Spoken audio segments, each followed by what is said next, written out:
terima kasih. Kami berserah kepadamu Tuhan, dan sampai hari ini Tuhan, kami terus terkagum-kagum melihat karya-Mu di dalam hidup kami. Kami terus terkagum-kagum melihat apa yang terus Engkau kerjakan dalam hidup kami. Bapa, Engkau Allah yang tidak melihat dosa-dosa kami. Engkau Allah yang melihat hati kami yang terdalam. Engkau Allah yang terus mengampuni kami. Engkau Allah yang terus memberkati kami. Terima kasih Bapa, terima kasih Yesus, terima kasih Roh Kudus. Bapa, hari ini hamba akan menyampaikan sedikit firman-Mu. Pakailah tubuh, jiwa, lidah, dan pikiran hamba Bapa. Kiranya Engkau saja yang berbicara Bapa. Bukan pikiran hamba tetapi pikiran-Mu. Bukan suara hamba tetapi suara-Mu. Terima kasih Bapa, terima kasih Yesus, terima kasih Roh Kudus. Di dalam nama Tuhan Yesus dengan penuh syukur kami berdoa. Amin. Silakan duduk. Wow.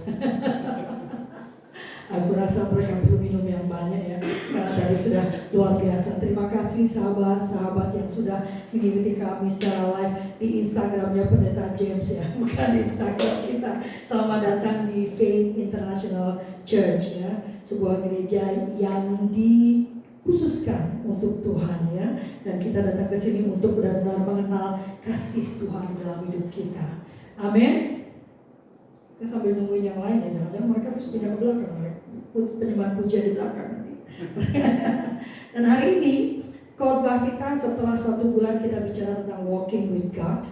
Dan hari ini adalah judul yang terakhir di bulan Oktober. Judul hari ini adalah No More Fear. Tidak ada lagi ketakutan. Ya, manusia siapapun kita pernah merasakan kecemasan. Coba aku mau nanya ya, ada gak sih yang gak merasa cemas, yang gak merasa takut, yang gak merasa deg-degan ya? Ada banyak hal yang membuat kita cemas. Salah satunya bisa karena kondisi keuangan ya. Baru-baru ini ya, gak usah jauh-jauh lah ya, saya sendiri 2 minggu, 3 minggu yang lalu ya, isinya itu aja gitu kan. Berapa hari ini, aduh duit kapan datangnya ya. Oh berarti mesti tadi, jadi ngobrolnya berdua sama Derry cuma satu. Del, masaknya hari ini jangan mahal-mahal ya. Del, maksudku sekian udah ya. Del, jangan terus aja dihitung gitu ya. Bingung aja. Ada juga yang cemas sama pekerjaan gitu kan. Aduh Kak, kayaknya bosku itu gak suka dengan aku ya. Kayaknya dia tuh cari-cari masalah mulu deh. Aduh Kak, kayaknya temanku itu gak suka sama aku ya. Ada juga karena hubungan dengan pacar ya kan. Aduh, pacarku ini selalu bikin masalah gitu. Atau suami, istri, jangan-jangan istriku udah gak cinta lagi deh sama aku Kak. Mungkin udah bosan deh hidup miskin kali ya Kak gitu ya. Atau jangan-jangan suamiku ini punya orang lain di luar tuh Kak ya. Kok dia kalau pulang malam melulu ya. Terus handphonenya itu loh Kak, disimpan-simpan, pakai password lagi sekarang gitu ya. Kita juga cemas tentang masa depan anak kita. Banyak lah pokoknya ya.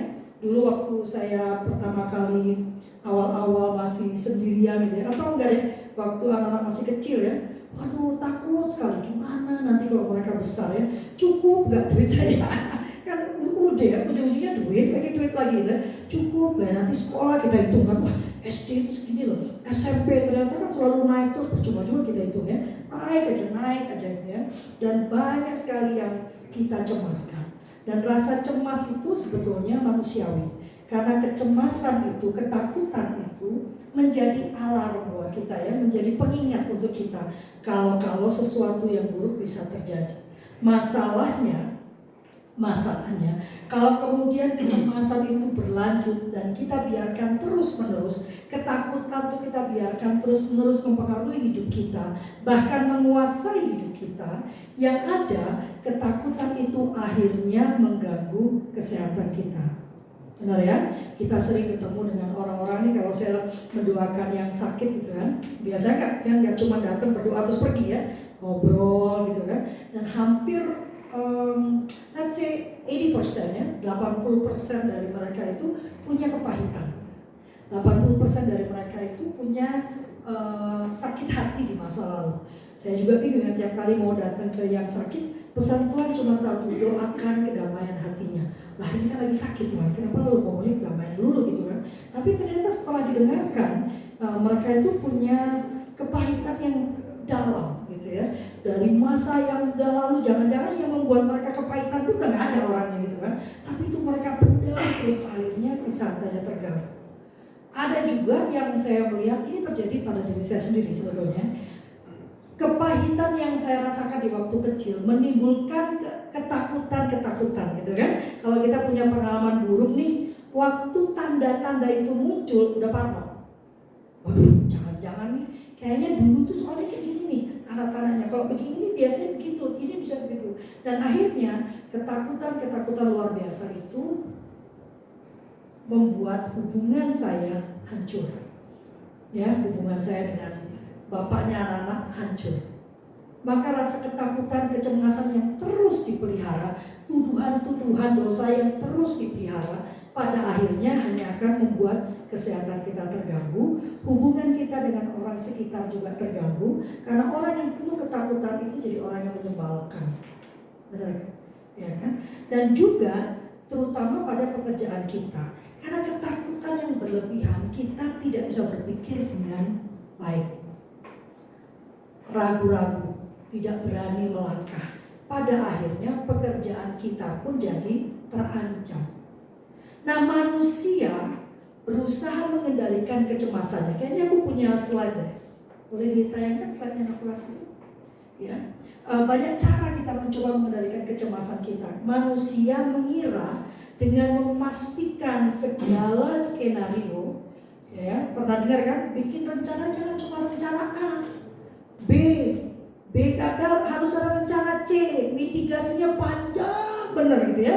Ya kalau bencana oke lah ya, mitigasi bencana, ini mitigasi hidup panjang benar. Kalau ini gagal berarti ini, kalau itu nggak bisa berarti ini. Dan itu terus terang itu saya dulu ya, selalu harus ada plan A, plan B, plan C, plan D, E, F, G, baru saya tenang. Kalau A, B, C, aduh nggak bisa, saya nggak akan melangkah. Kita mengira dengan semua itu, bahkan ya kalau teman-teman saya bilang ambil asuransi, ntar kalau kamu sakit gimana? Gak bisa punya duit loh.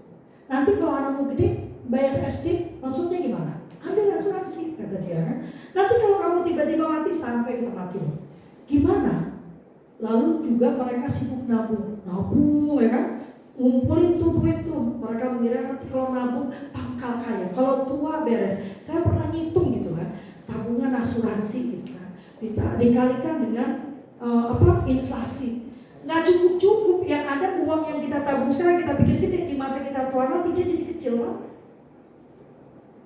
Kita mengira kalau kita nabung banyak gitu kan, kita tuh akan mengamankan masa depan kita.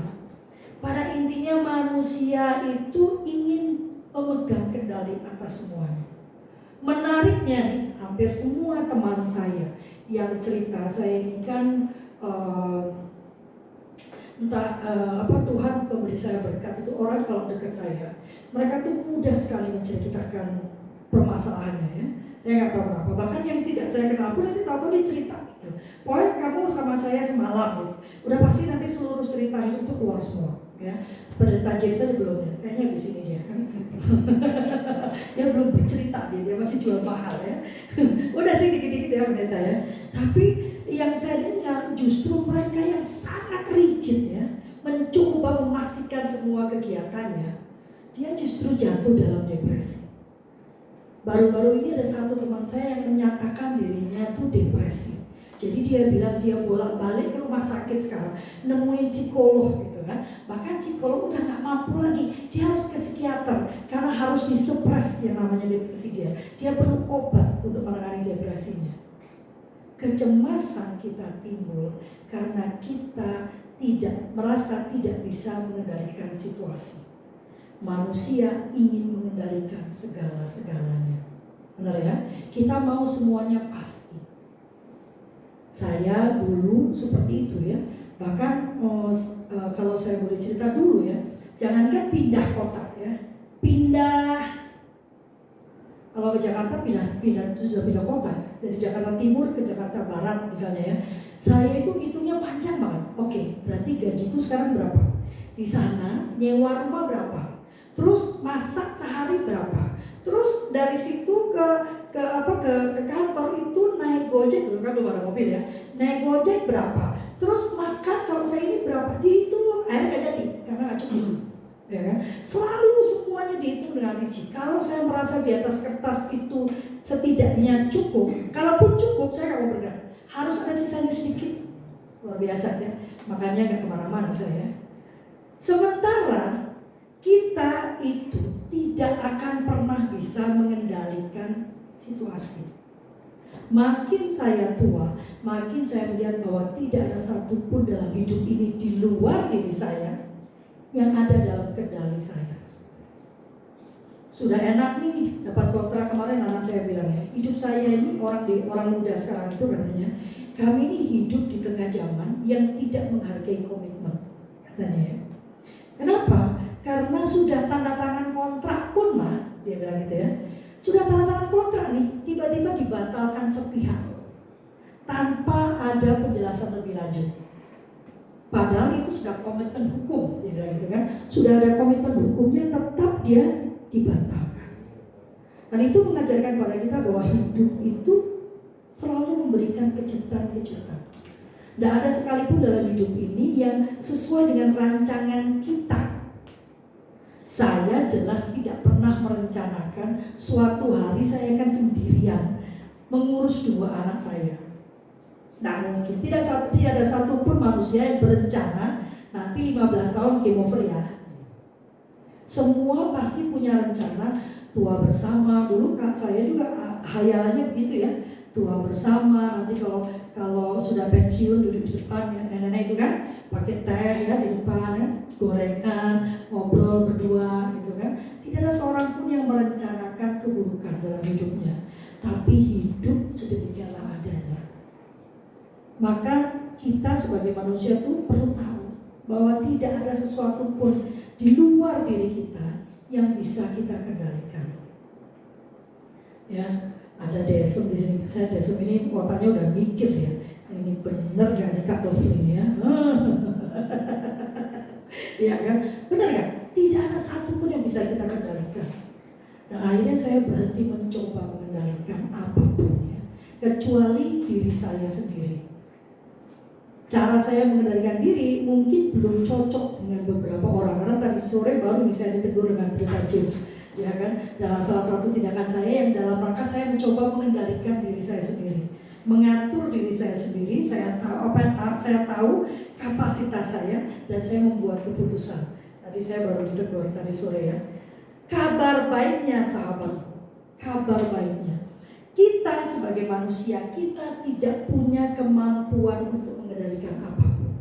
Sebagai pribadi kita tidak punya kemampuan. Saya seorang Lovely, saya tidak punya kemampuan untuk mengendalikan apapun. Saya tidak bisa mengendalikan anak-anak saya. Saya tidak bisa mengendalikan apa yang Dewi mau, apa yang Raka mau. Apalagi saya juga tidak bisa mengendalikan apa yang Abed mau lakukan, yang Abed ingin lakukan, Alex, Rio, semuanya saya tidak bisa mengendalikan.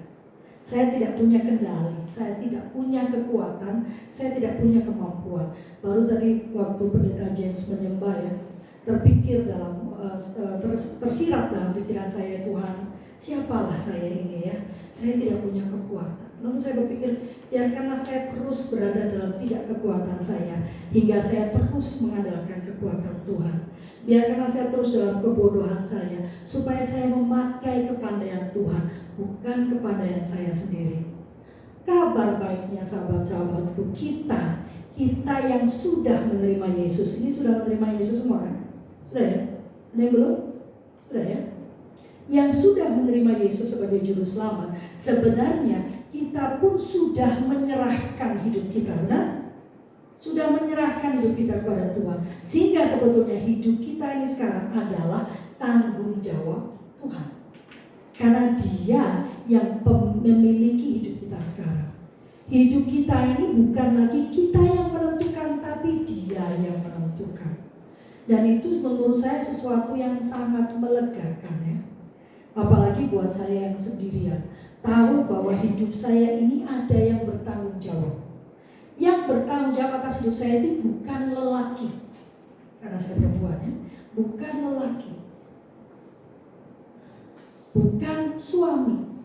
Kalau itu adanya, tamatlah riwayat saya, tidak bersuami kan, selesai, saya udah finish, end. Tapi ternyata ada Tuhan yang bertanggung jawab atas hidup saya.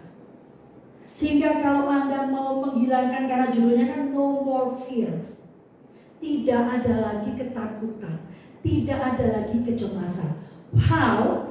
Nomor 1, kita baca ya, 1 Yohanes 4 ayat 18. Di dalam kasih tidak ada ketakutan. Kasih yang sempurna melenyapkan ketakutan.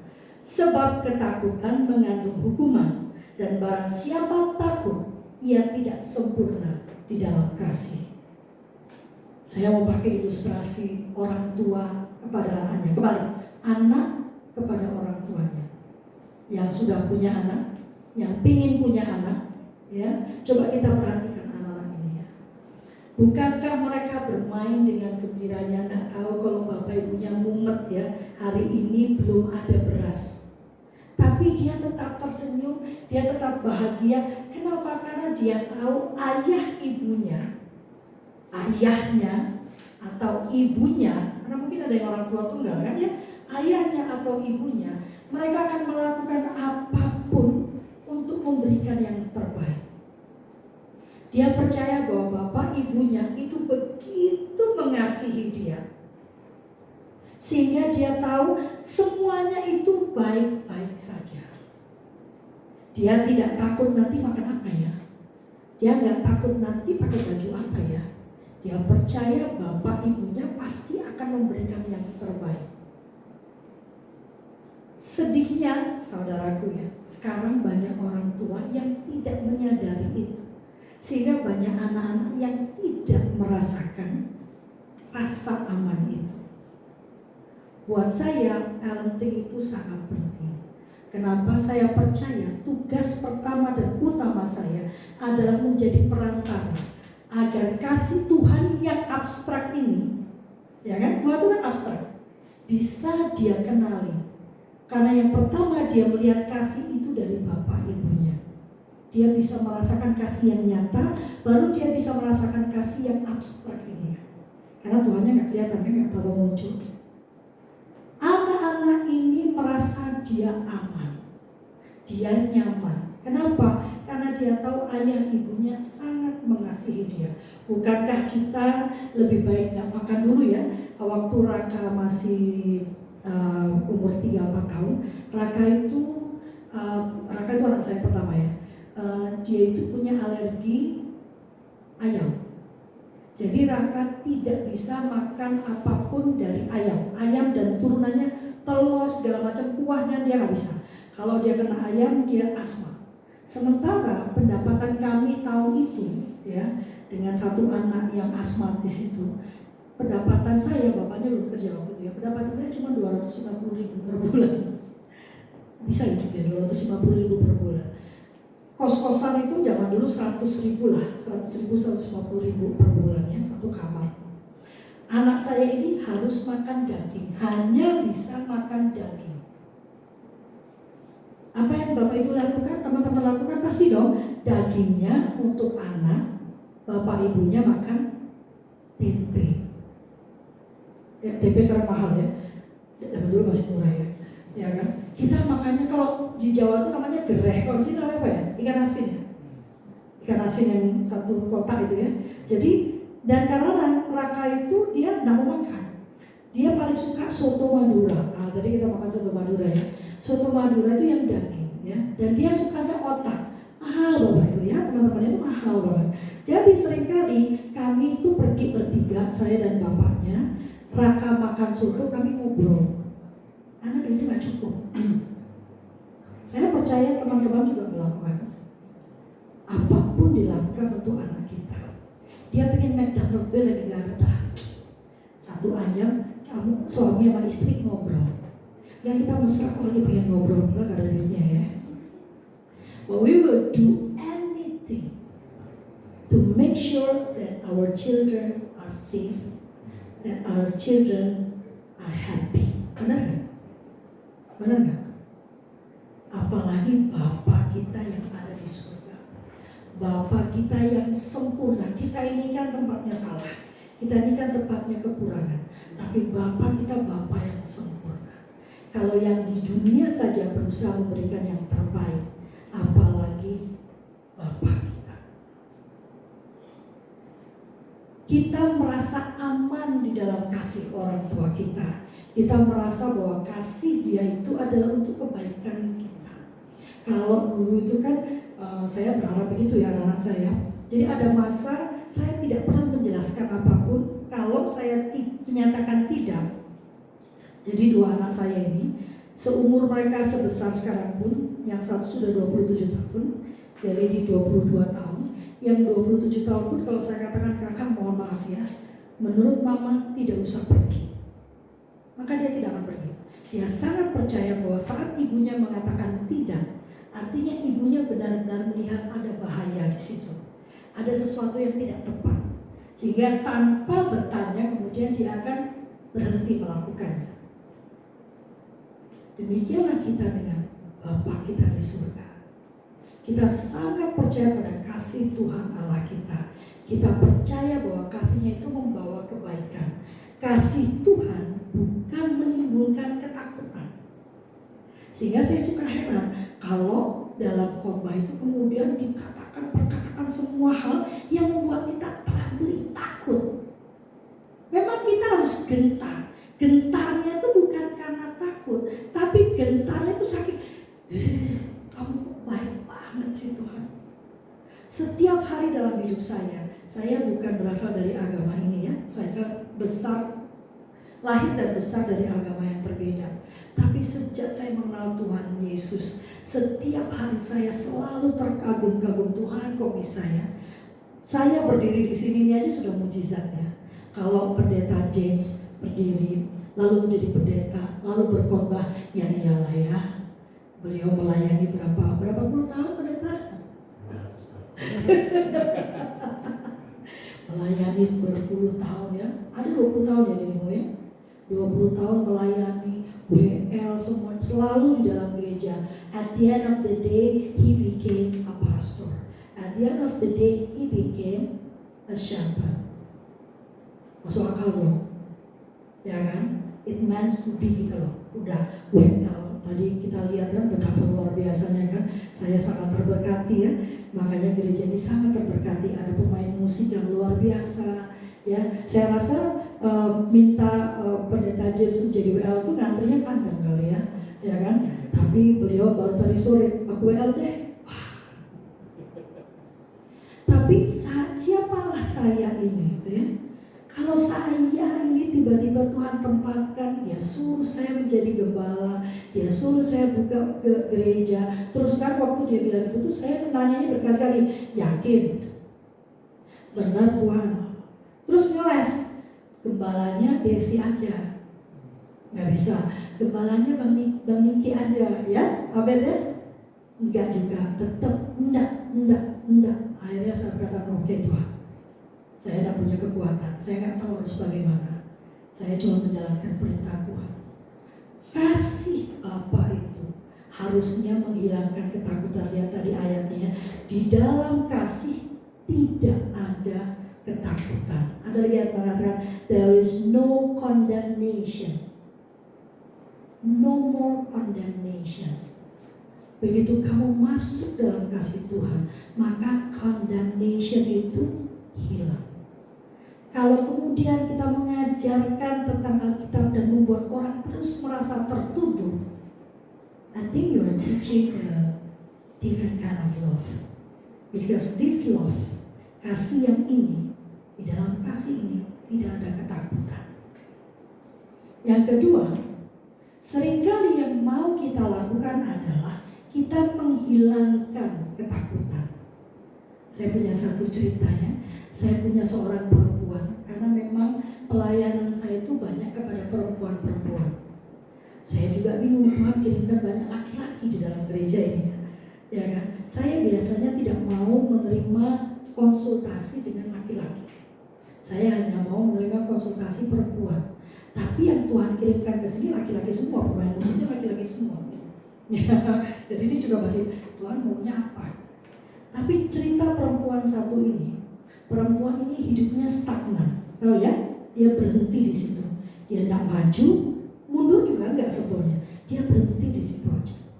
Dia masuk dalam situasi di mana dia muter aja. Dan saya punya banyak perempuan seperti ini ya. Muter aja hidupnya, enggak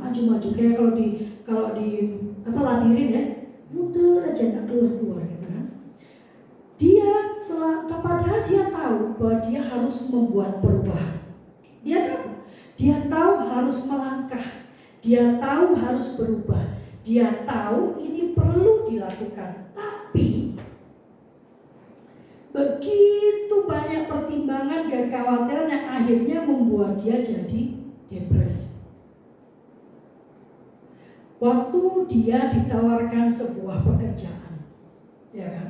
Yang pertama dia tanya, gajinya cukup nggak Kak? Nanti kalau ini gimana? Nanti anakku siapa yang nungguin? Nanti bayar kos gimana? Nanti nanyinya gimana? Pembantu nggak cukup kan? Belum makan, belum ini. Teman-teman ya, kalau Anda tahu, jadi perempuan itu memang bedanya laki-laki dan perempuan. Dalam segala hal dalam Alkitab itu semuanya sama. Cuman memang cara kita berpikir, cara kita bertindak itu berbeda. Otak perempuan itu bekerjanya dia nyampang. Jadi dalam waktu melangkah yang dipikirkan banyak. Makanya istri, kenapa perempuan tuh katanya kata-katanya lebih banyak? Karena yang memang pencabangan dia banyak, otak dia itu cabangnya banyak. Jadi yang diomongkan banyak. Sementara laki-laki itu straight, satu. Dia tidak bisa nyabang-nyabang. Kelemahan laki-laki dia tidak detail. Kelemahan perempuan dia terlalu detail, dia nggak maju-maju. Ya kan? Muter aja gitu kan. Itu sebabnya kalian laki-laki dan perempuan tuh complement each other. Yang laki-laki diingatkan akan detail-detailnya. Saya tadi baru memikirkan ini di gerejanya Pendeta James sebenarnya. Oh iya ya, bedanya laki-laki dan perempuan itu ya. Karena laki-laki itu berpikirnya lurus satu, perempuan bercabang-cabang. Jadi dia perlu perempuan untuk memastikan detail. Tapi perempuan perlu laki-laki untuk berkata, ayo maju, kebanyakan mikir kamu. Nah perempuan ini sama. Dia akhirnya berhenti, dia tidak bergerak. Dan sekarang masuk dalam depresi. Atas pertanyaan-pertanyaan yang sebetulnya tidak perlu dia tanyakan. Tadi pagi pendeta bicara tentang Yakobus yang mengatakan bahwa kita tuh dicobai oleh keinginan kita sendiri. Keinginannya kebanyakan. Karena begitu banyak keinginan kita, akhirnya kita gak bergerak maju karena bingung mau yang mana dulu. Berkali-kali saya katakan tidak bisa kamu melangkah satu kali selesai semuanya. Tapi kamu harus melangkah. Setelah kamu melangkah, everything will fall into places. Kok kakak tahu? Ini sebetulnya pengalaman saya sendiri. Saya kan ibu tunggal. Sejak bertahun yang lalu saya ibu tunggal. Kalau sudah jadi tunggal, nggak ganda kan? Jadi semuanya itu saya yang mikir sendiri. Mulai dari cari uang, menyediakan makan, semuanya saya mikir. Dan saya tahu itu tidak mungkin saya kerjakan.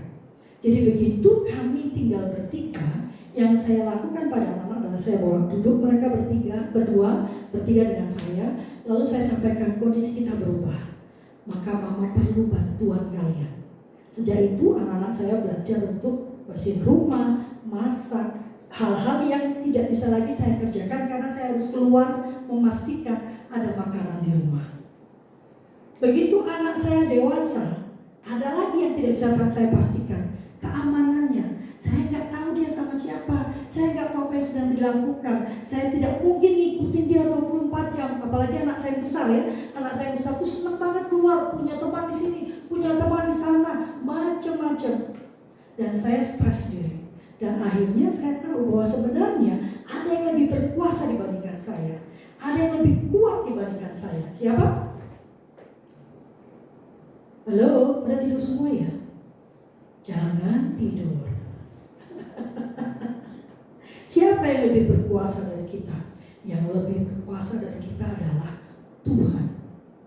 Saya tidak lagi cuma Raka ini sekarang ada di Bali, ya. Dia baru kembali ke Bali. Tadinya dia dari Makassar, terus ke Palu, balik ke Makassar, terbang ke Ambon ke bener gak sih? Buru, bener ya? Lalu dan itu semua naik ferry 3 hari. Yang cuma 100.000, kayak apa gitu ya. Balik lagi, live-mu ended pendeta, ini mesti online lagi pendeta. Live-mu dia end. Iya, dia tahu kamu agak ngantuk jadi dia end supaya kamu bangun ya. Bangkit berdiri. Ya, saya habis. Ya. Kasihan amat sih pulsa habis. Oke, kayaknya cukup ya. Dan akhirnya saya tahu bahwa saya tidak punya kemampuan apa-apa, tapi saya tahu anak-anak saya aman di dalam tangan Tuhan. Sama dengan kalian semuanya, istri-istri kalian di rumah, galaunya itu tingkat dewa. Istri itu galaunya tingkat dewa. Udah makan belum? Ya. Jangan ngomongin cemburu deh ya, itu mah beda lagi ya. Itu pembicaraan yang berbeda lagi. Tapi kalau sebagai istri saya nggak tahu ya. Istri itu yang dipikirin macam-macam. Kitanya sibuk pun nanti kepikir, suamiku makan gak ya? Udah makan belum deh? Dia lagi di mana ya? Kok dia nggak WhatsApp sih? Baik-baik gak ya? Ada apa ya? Kok dia nggak telepon kok nggak diangkat? Jangan ngomongin cemburu ya, itu beda lagi bicaranya. Tapi itu yang dipikirkan perempuan banyak sekali. Nah makan belum? Bahwa dia bisa melepaskan Anda melayani dari pagi sampai malam. Bukannya tidak peduli. Itu butuh keimanan yang luar biasa. Dia percaya Anda ini ada di tangan Tuhan. Anda ini dipelihara Tuhan. Anda ini dijaga Tuhan. Janganlah, Filipi 4 ayat 6 dan 7 berkata, janganlah hendaknya kamu khawatir tentang apapun juga. Waktu Tuhan berkata jangan khawatir, Dia bukan bilang hilangkan khawatir itu. Susah Pak, cemas itu susah, takut itu susah dihilangkan. Tapi Dia bilang bawa ketakutanmu itu dan maju ke depan. Karena waktu kita ketakutan, kita punya dua pilihan kan. Kita bisa diam dengan ketakutan kita, mojok, nangis ya. Tiap kali orang tanya, wih kalau ini berani banget ya. Bukan karena berani, nggak ada pilihan. Kita bisa duduk diam dan ketakutan, atau kita bawa ketakutan kita itu, lalu kita melangkah maju. Moving forward with your fear. Pegang ketakutan itu dan maju ke depan. Karena kita tahu bahwa kehidupan kita itu semuanya di tangan Tuhan. Dan Tuhan yang ini bukan Tuhan yang melihat dosa-dosa kita. Dia tidak berkata sucikan dulu dirimu, nanti aku tolong. Kalau seperti itu adanya, matilah kita, selesai kita, end. Tapi Dia mengasihi kita apa adanya kita. Hari ini seberapa kita, itulah yang Dia cintai. Itu pernyataan yang luar biasa. Terus terang, saya memutuskan ikut Tuhan. Itu karena cerita Zakheus. Is it correct? Waktu Tuhan bilang saya memang datang untuk pendosa. Itu benar-benar menghantam saya. Oh ya ini dong Tuhan saya. Karena saya selalu disebut-sebut sebagai pendosa. Oh kamu tuh gak layak. Kamu itu perempuan apa? Kamu tuh gak benar. Selalu disingkirkan. Ternyata Dia bilang Dia datang ke dunia ini untuk orang seperti saya. Wow. Janganlah hendaknya kamu khawatir tentang apapun juga, tetapi nyatakanlah dalam segala hal keinginanmu kepada Allah dalam doa dan permohonan dengan ucapan syukur. Ini kan luar biasa ya. Baru minta suruh bersyukur. Damai sejahtera Allah yang melampaui segala akal akan memelihara hati dan pikiranmu dalam Kristus Yesus. Tadi pagi waktu pelayanan saya pertama, khotbahnya tentang bahagia. Kita hidupkan cari bahagia ya. Kita hidupkan cari tenang ya. Makanya benar gak sih? Makanya kerja pertama kita mengira kalau pundi-pundi uang kita itu banyak, tenanglah hidup kita. Saya sering diminta bicara tentang financial freedom. Saya bilang kalau kamu minta saya bicara tentang financial freedom, yang ada kamu nanti kecewa. Because for me, financial freedom is never about how much money you have in the bank. It's never about that. Karena berapapun yang kami punya, saya punya anak keponakan ya. Gajinya sudah 30 juta lebih. Dan dia tetap bilang ini nggak bisa, ini kurang, ini mesti ini, karena nanti ini, nanti ini. Waktu gajimu 5 juta, kamu mengira 10 juta itu besar, cukup lah, 15 juta nih kak, udah beres hidupku. Masalahnya begitu kamu nyampe ke 15 juta, gaya hidupmu itu jadi 20 juta. Gak cukup lagi 20 juta. 50 juta deh Kak sebulan. Beres lah, aman. Begitu nyampe ke 50 juta, gaya hidupmu 51 juta. Gak cukup lagi. Financial freedom is not talking about how much money you have atau how much passive income. Benar ya? Biasanya itu kan jualan orang MLM ya. Passive income nanti. Hidupmu aman. Financial freedom, no. For me, financial freedom adalah pada saat Anda tahu hidup Anda ada di dalam Tuhan. Bahwa Anda aman di dalam Tuhan. Ketir-ketir dikit, oke lah, ya manusia ya. But you know it will get better. And when it get better, you know what to do. Yang ketiga, menyandarlah pada Tuhan saja. Alkitab mengajarkan pada kita bahwa kemampuan kita sebagai manusia itu terbatas. Kepandaian kita terbatas. Bahkan pada saat kita berkumpul nih, ya dikumpulin semua orang pintar-pintar nih, ya kan? Dijadikan satu kepintarannya, tetap terbatas. Maka Alkitab berkata jangan berharap pada manusia. Yesaya 2:22 bilang jangan berharap pada manusia, sebab ia tidak lebih daripada embusan nafas. Dan sebagai apakah ia dapat dianggap? Jangan mengandalkan manusia. Saya hampir tergelincir itu kan? Saya hampir tergelincir itu. Saya mengandalkan janji manusia. Mengandalkan janji manusia.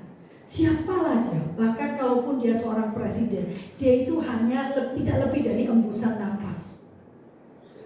Jangan mengandalkan manusia. Kenapa? Bahkan Tuhan mengatakan juga jangan mengandalkan kekuatan kita. Jangan mengandalkan kepandaian kita, kata Tuhan. Kenapa? Karena itu menjauhkan kita dari Tuhan. Kita merasa kita gak butuh Tuhan lagi. Aku udah tahu, udah ngerti gue. Udah pernah binder dan bisa bola. Ya, ini salah satu kata yang saya ucapkan. Lo gak mau nikah lagi? Binder dan lah. Jangan mengandalkan kekuatan kita sendiri. Karena Tuhan tidak mau kita menjauh dari Dia. Tuhan itu sayang banget sama kita. Dia mau kita dekat terus sama Dia. Dia tidak mau kita jauh dari Dia. Dia benar-benar ingin kita selalu dekat dengan Dia. Dan Amsal berkata, kalau engkau tidak mengandalkan pemahamanmu, tidak bersandar pada pengertianmu, dan mengakui Dia selalu dalam lakumu, maka Dia akan meluruskan jalanmu. Gampang. Hidup dalam Kristus itu sebetulnya gampang-gampang susah ya. Tapi banyak gampangnya kalau menurut saya. Yang diminta cuma menyandarnya ke Tuhan terus. Dalam setiap pelaku itu akui keberadaan Tuhan, sertakan Dia. Kalau nanti kita belok, namanya manusia ya, kita belok dikit-dikit ya, Tuhan akan luruskan jalan kita. Sederhana. Dan kadang-kadang saya bingung ya, bahkan sahabat dekat saya sendiri ya, kerja aja. Saya ajak ke gereja hari Minggu, gak bisa, ada pekerjaan. Ibadah malam, aduh gak bisa, ada pekerjaan. Hoi, kerja dulu, miskin terus. Karena kita berkata, kekayaanmu itu bukan dari kerja kerasmu, kekayaanmu itu dari berkat Tuhan.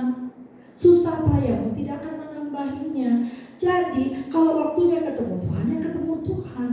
Kata anak saya, mama ya nyumpahin. Oh, kata mama, kalau aku nanti berlayar, kata dia, mama sumpahin aku ketemu Tuhan, mati dong aku. Enggak. Kalau dalam Kristen berjumpa dengan Tuhan itu bukan mati. Berjumpa dengan Tuhan itu mengalami, benar-benar merasakan kasih Tuhan. Itulah berjumpa dengan Tuhan. Yang terakhir, kita mesti melatih pikiran kita. Ini yang paling penting.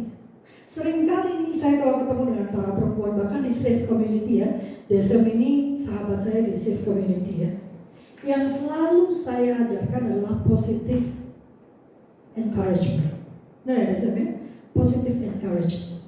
Always tell yourself that you are worthy. Kamu itu layak mendapatkan cinta. Waktu dunia berkata kamu tidak layak, kamu itu pendosa, Kamu itu sudah melanggar aturan agama, benar ya Desa? Tapi Tuhan bilang kamu itu biji mataku, kamu itu kesayanganku. Tadi ya waktu pendeta James menyanyi, gimana pendeta? Bila ku buka mataku, ku pandang wajahmu, ku terkagum karena semua yang baik dalam hidupku, itulah karyamu. Ini loh, kau beri kesempatan yang baru. Tuhan memberi Anda kesempatan yang baru. Kapan? Di waktu Anda menerima bahwa Dia adalah juru selamat Anda. Tapi kalau Anda membiarkan terus tuduhan dosa itu mempengaruhi Anda, maka karya Dia tidak bisa terjadi. Makanya katanya kan, there is no more condemnation for those who are in Christ Jesus. No more condemnation. I don't care dosa apa yang kamu kerjakan kemarin. I don't care. I don't even want to know dosa apa yang kamu kerjakan kemarin. What I want you to know, what I know, Tuhan beri kamu kesempatan. Tuhan mencintai kamu dan Tuhan sudah membuang dosamu. Ada lagunya gimana pendeta? Dari yang Jauh timur dari barat. kayaknya pendetanya dia deh ya. Tuhan membuang dosa kita sejauh timur dari barat. Gak ketemu timur sama barat itu. Kalau Anda masih merasa terus dipengaruhi oleh dosa Anda di masa lalu, maka karya Tuhan tidak bisa terjadi. Gak usah ditanya, ya Kak, tapi kan gini Kak ya, saya itu kan tapi menurut, gak usah. Yang perlu kamu lakukan adalah berlutut berkata, Tuhan, oops, I made a mistake. It's an oops, really, it's an oops. No matter how big the sin you committed, it's an oops in the eyes of the Lord. Oops, you know an oops? Kan kalau salah, salah. It's an oops in the eyes of the Lord. Yang perlu kamu lakukan berlutut, Tuhan, maaf ya, saya salah. Setelah itu balik badan, itu yang disebut dengan pertobatan, balik badan. Tidak bisa Anda berbalik badan kalau yang upsnya itu diingat terus. Mana bisa gitu kan? Nanti kayak istrinya Lut kan, balik jadilah dia yang garap. You don't look back at the sin that you make. But trust me, the world will keep on reminding you about the sin. Makanya seharusnya gereja keep on reminding you about the love yang sudah Tuhan berikan. Not the sin, but the love. Latih pikiranmu. Ingat ya, Tuhan itu tidak bisa melakukan apapun kalau Anda tidak mengizinkan Dia berbuat sesuatu dalam hidup Anda. Itu free will-nya. Di dalam Lukas dikatakan, oleh karena itu aku berkata kepadamu, mintalah maka akan diberikan kepadamu, carilah maka kamu akan mendapatkan, ketuklah maka pintu akan dibukakan bagimu. Tuhan ingin memberkati Anda. Tuhan ingin mengubah hidup Anda. But you need to do the work. You need to do your part. How? By allowing Him to work in your life. Maka yang pertama itulah kenapa awal kita ibadah yang disampaikan adalah Roh Kudus. Ya? Yang pertama kita diskusikan adalah Roh Kudus. Because it is very important to know who is the Holy Spirit inside you. Apa tugas Dia di dalam dirimu? Kalau kau tidak mengenal siapa Roh Kudus itu, ya iyalah kamu tidak akan mau membiarkan Dia bergerak di dalam hidupmu. Because you don't really know who He is. Kenali siapa roh yang ada di dalam dirimu ini. Pikiran kita ini ada di dalam kendali kita. Makanya yang saya selalu sarankan teman-teman di Safe Community adalah setiap pagi itu ada lagunya dari sekolah minggu ya, hitung berkat. Berkatku cuma satu ya Kak. Ya satu itu diingat. Tapi bukankah itu yang selalu aku tekan sama kamu ya Desanya? Setiap kali you try to talk about your mistake in the past, I said stop. I don't care. Is that right? Setiap kali dia mencoba mencari logika, melogikakan, mencoba mencari pembenaran dan penyalahan. Gak cuma pembenaran ya dia nggak mau jadi benar, dia juga mau menyatakan, ya aku salah, kan ini loh logikanya. I said I don't care.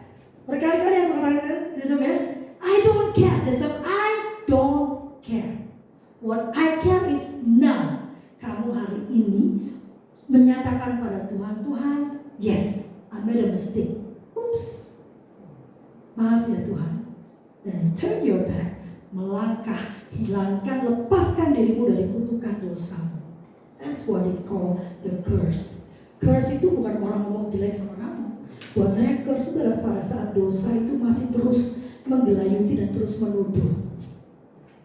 Latih dirimu setiap pagi, hitung berkatmu. Ada masa teman-temannya, berkat yang saya punya itu hanya 2 anak saya.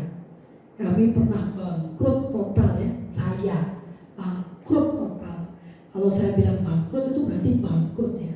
Saya harus pindah dan saya tidak punya uang sama sekali.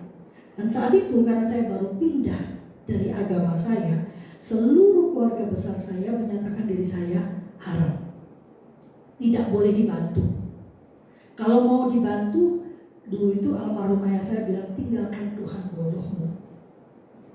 Nasib no. Berapa Papa bisa bantu? 50 juta? 25 juta? Tuhan saya bisa lebih dari itu. Ada masa yang saya punya cuma 2 anak saya. Nah you know what? Pada saat hari ini kami punya uang tidak berlebihan. But still, yang sampai hari ini saya lihat yang bisa saya syukuri benar-benar adalah 2 anak saya.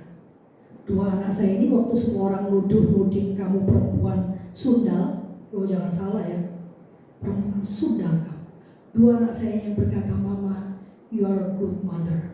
Do not listen to them. Dengarkan kami saja. Sama dengan Tuhan yang terus berkata, anakku, kamu itu ciptaanku yang sempurna. Kamu itu biji mataku dan aku sangat mencintaimu. Jangan dengarkan orang lain, bahkan jangan dengarkan pikiranmu sendiri. Dengarkan apa kata Tuhan. Kamu baca Alkitab tapi kamu pakai pikiranmu sendiri, perkataan Tuhan tidak bermakna. Latih pikiranmu. Berhenti mencemaskan hari esok. Karena Alkitab berkata hari esok itu punya masalahnya sendiri. Gak ada gunanya kau cemas besok, tapi aku ini kan sudah melakukan. Gak ada gunanya. Jangan mikir yang kemarin, jangan mikir besok, mikir hari ini. Hari ini ngapain? Beri yang terbaik buat Tuhan. Hari pendeta sudah mengatakan itu ya, beri yang terbaik. Seperti besok kita mau mati. Lah besok kita mau mati, apa yang kita cemaskan besok? Kita mati besok. But we think about today, we do the best today for the Lord. Bukan untuk suami kita, bukan untuk istri kita, but for the Lord. Lakukan seperti apa yang dikatakan Paulus. Rejoice. Sukacita senantiasa dalam Tuhan. Sekali lagi kukatakan bersukacitalah. Paulus gak bilang kalau lagi baik sukacita ya, masuk akal gitu kan. Tapi Paulus bilang bersukacitalah dalam segala hal. Bersukacitalah. Rejoice. Yang terakhir dalam Filipi 4 ayat 8-9 ini yang paling baiknya. Itulah kenapa saya menghindari ruang-ruang yang negatif. Saya menghindari orang-orang yang negatif. Kecuali orang-orang ini Tuhan tunjukkan ke saya untuk saya temani. Oh, ya ada sampai. Karena kalau itu ya tinggalin semua ya di Safe Community itu banyak banget gitu ya. Ya kan? Tapi saya menghindari ruang-ruang yang negatif. Karena saya mau melatih diri saya ini ya, yang Filipi 4 ayat 8:9. Semua yang mulia, semua yang benar, semua yang adil, semua yang suci, semua yang manis, semua yang sedap didengar, semua yang disebut kebajikan dan patut dipuji, pikirkanlah semuanya itu. Gak usah pikir yang negatif-negatif, pikir yang positif. Segala yang baik, segala yang positif. Tapi kamu maaf ya, sudah tidak lagi. Kalau kamu bicara tentang tuduhan, maka saya punya lebih banyak tuduhan dari kamu, Desa. Kalau kamu bicara tentang penghakiman pada saya lebih keras daripada penghakiman untuk kalian. Kalau saya mendengarkan penghakiman itu, hari ini saya tidak akan berdiri di depan. Saya akan duduk di pojokan nangis, yang belum di pojokan nangis. But you have a choice. You have a choice. Whether you want to dwell on your sadness and negativity, or you rise up with the Lord and think all about the positivity. Why? Karena Tuhan mengasihi kita.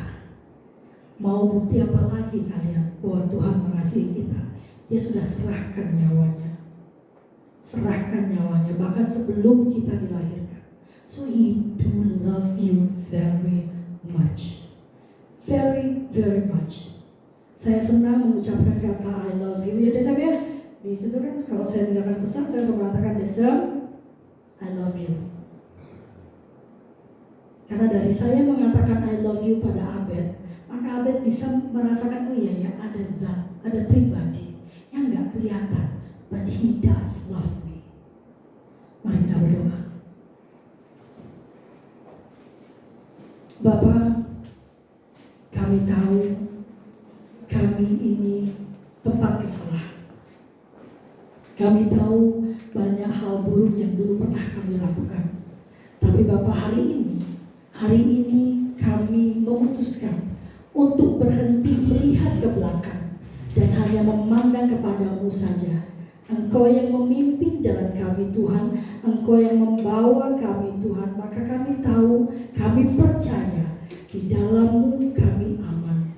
Bersama-Mu kami akan terus menuju kemenangan.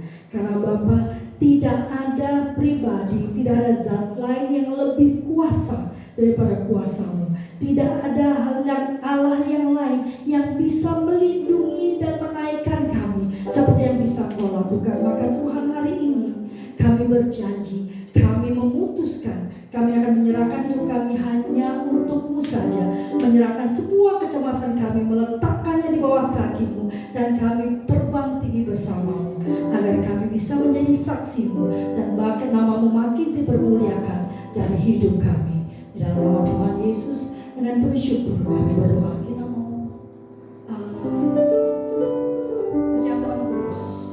Kita mau perjamuan kudus ya. I think we go straight to perjamuan kudus ya, because it's late, right? Boleh nyanyi satu lagu pendeta.